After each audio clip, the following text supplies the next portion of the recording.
உபாகமம் 16ஆம் அதிகாரம். ஆபிப் மாதத்தை கவனித்திருந்து அதில் உன் தேவனாகிய கர்த்தருக்கு பஸ்காவை ஆசரிக்க கடவாய். ஆபிப் மாதத்திலே காலத்தில் உன் தேவனாகிய கர்த்தர் உன்னை எகிப்திலிருந்து புறப்பட பண்ணினார். கர்த்தர் தமது நாமம் விளங்கும்படி தெரிந்து கொள்ளும் ஸ்தானத்தில் உன் தேவனாகிய கர்த்தருக்கு பஸ்காவின் பலியாகிய ஆடு மாடுகளை பலியிடுவாயாக. நீ எகிப்து தேசத்திலிருந்து புறப்பட்ட நாளை நீ உயிரோடு இருக்கும் நாளெல்லாம் நினைக்கும்படி பஸ்கா பலியுடனே புளிப்புள்ள அப்பம் புசியாமல் சிறுமையின் அப்பமாகிய புளிப்பில்லா அப்பங்களை 7 நாள் வரைக்கும் புசிக்க கடவாய். நீ தீவிரமாய் எகிப்து தேசத்திலிருந்து புறப்பட்டபடியினால் இப்படி செய்ய வேண்டும்.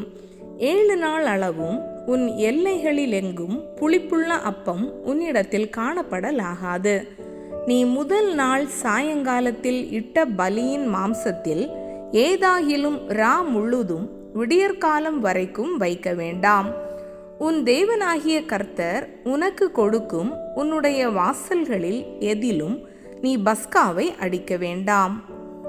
உன் தேவனாகிய கர்த்தர் தமது நாமம் விளங்கும்படி தெரிந்து கொள்ளும் ஸ்தானத்திலே நீ எகிப்திலிருந்து புறப்பட்ட நேரமாகிய சாயங்காலத்திலே சூரியன் அஸ்தமிக்கிற போது பஸ்காவை அடித்து உன் தேவனாகிய கர்த்தர் தெரிந்து கொண்ட ஸ்தானத்திலே அதை பொரித்து புசித்து விடியற்காலத்திலே உன் கூடாரங்களுக்கு திரும்பி போவாயாக.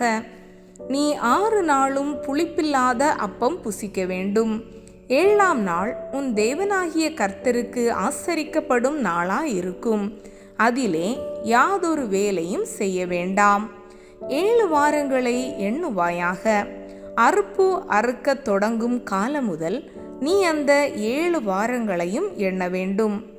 அவைகள் முடிந்த போது வாரங்களின் பண்டிகையை உன் தேவனாகிய கர்த்தருக்கு என்று ஆசரித்து உன் தேவனாகிய கர்த்தர் உன்னை ஆசீர்வதித்ததற்கு தக்கதாய் உன் கைக்கு நேர்ந்த மனப்பூர்வமான காணிக்கையாகிய பகுதியை செலுத்தி உன் தேவனாகிய கர்த்தர் தமது நாமம் விளங்கும்படி தெரிந்து கொள்ளும் ஸ்தானத்திலே நீயும் உன் குமாரனும் உன் குமாரத்தியும் உன் வேலைக்காரனும் உன் வேலைக்காரியும் உன் வாசல்களில் இருக்கிற லேவியனும் உன்னிடத்தில் இருக்கிற பரதேசியும் திக்கற்ற பிள்ளைகளையும் விதவையும் உன் தேவனாகிய கர்த்தருடைய சந்நிதியில் சந்தோஷப்பட்டு நீ எகிப்தில் அடிமையாயிருந்ததை நினைத்து இந்த கட்டளைகளை கைக்கொண்டு இவைகளின்படி செய்ய கடவாய்.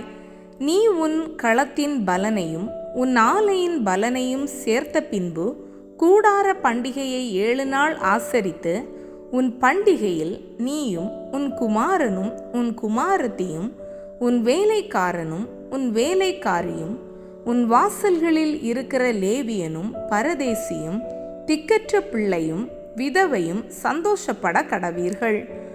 உனக்கு உண்டான எல்லா வரத்திலும் உன் கைகளுடைய எல்லா கிரியையிலும் உன் தேவனாகிய கர்த்தர் உன்னை ஆசீர்வதித்தபடியினால் கர்த்தர் தெரிந்து கொள்ளும் ஸ்தானத்தில் உன் தேவனாகிய கர்த்தருக்கு 7 நாளளவும் பண்டிகையை ஆசரித்து சந்தோஷமாய் இருப்பாயாக.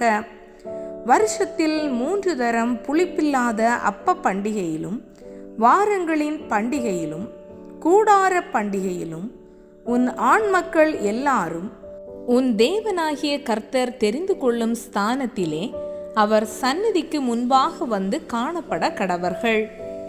ஆனாலும் அவர்கள் கர்த்தருடைய சந்நிதியில் வெறுங்கையோடே வராமல் உன் தேவனாகிய கர்த்தர் உனக்கு அருளிய ஆசீர்வாதத்திற்கு தக்கதாக அவனவன் தன் தன் தகுதிக்கு ஏற்றபடி காணிக்கையை கொண்டு வர கடவன். உன் தேவனாகிய கர்த்தர் உன் கோத்திரங்கள் தோறும் உனக்கு கொடுக்கும் வாசல்களிலெல்லாம் நியாயாதிபதிகளையும் தலைவரையும் ஏற்படுத்துவாயாக. அவர்கள் நீதியுடன் ஜனங்களுக்கு நியாய தீர்ப்பு செய்ய கடவர்கள். நியாயத்தை புரட்டாதிருப்பாயாக. முகதாட்சண்யம் பண்ணாமலும் பரிதானம் வாங்காமலும் இருப்பாயாக. பரிதானம் ஞானிகளின் கண்களை குருடாக்கி நீதிமான்களின் நியாயங்களை தாறுமாறாக்கும்.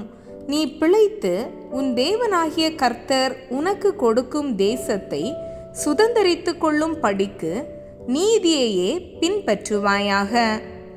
நீ உன் தேவனாகிய கர்த்தருக்கு உண்டாக்கும் பலிபீட தண்டையில் யாதொரு தோப்பையும் உண்டாக்க வேண்டாம், யாதொரு சிலையையும் நிறுத்த வேண்டாம். உன் தேவனாகிய கர்த்தர் அதை வெறுக்கிறார்.